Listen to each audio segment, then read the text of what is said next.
வீணை தன்னையே கையிலேந்திடும் ஞானவல்லியே நீ வெள்ளை தாமரை பூவில் மேவியே ஆளும் செல்வியே நீ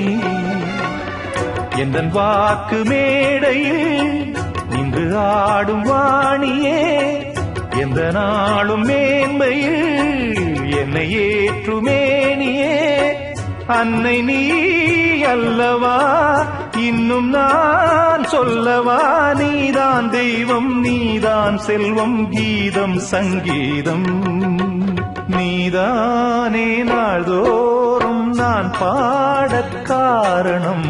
நீ எந்த நெஞ்சோடு நின்றாடும் தோரணம் நீ இன்றி நான் பாட வேறேது கீர்த்தனம்